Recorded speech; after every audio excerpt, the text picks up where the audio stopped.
Alright guys, I'm back with another movie review. I actually have a few of these I want to put up today. I rented a couple movies last night, and one of them was Silent House.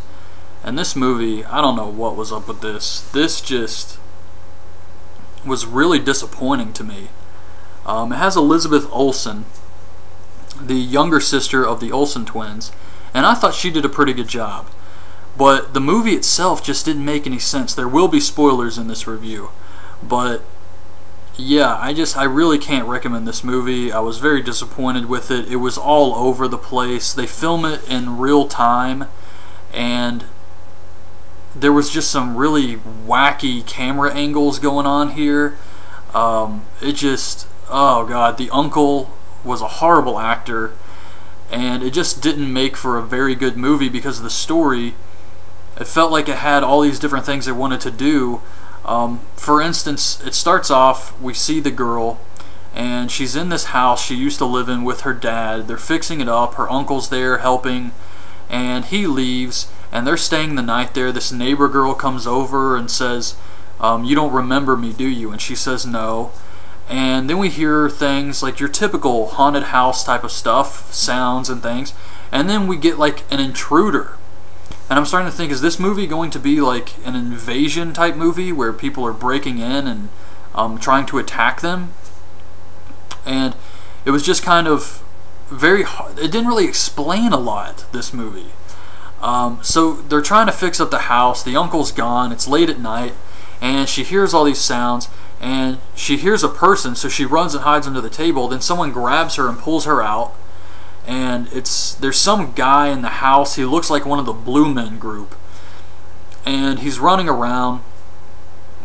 He would always show up, and she'd run from him, and then she finds her dad, and he's hurt, so she's trying to get help for him. So she runs out of the house. She finally escapes. She runs into her uncle. He takes her back to the house. He's got a gun, and he goes in the house, and while she's in the car, the sunroof slowly opens, the back of the truck opens, and she sees another person back there. So she runs back into the house, and she finds her uncle. She's like, someone was outside, and he's like, calm down, we gotta find your dad.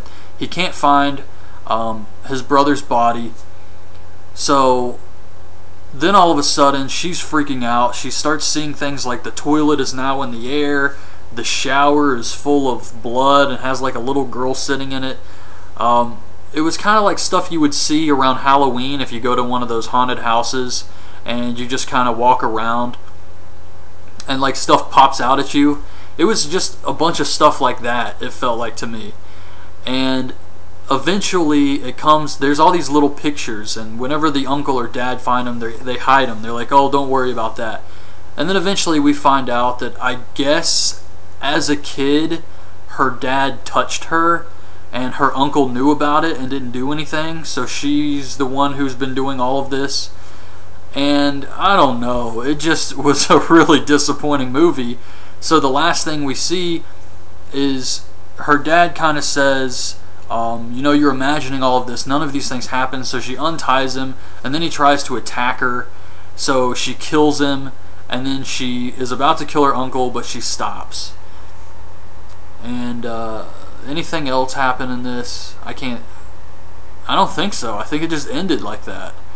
But they didn't really explain anything. It just kind of all happened really fast and with no real build-up. It was kind of like, oh, was this about intruders? Is this a ghost movie? Like, is this a haunting? And then I was starting to think, is she going to end up being dead? And then I was just thinking that would suck, because we've seen that a million times where she ends up being one of the ghosts. But no, it turned out that she was just crazy, and because she had been through a traumatic experience, I guess she had forgotten about being in the house reminded her, and she snapped and killed her uncle, or her father, and was about to kill her uncle but stopped. So it was kind of just all over the place and just not very good. So yeah, I would definitely have to pass on this one. But yeah, that's it really. That's my review of Silent House.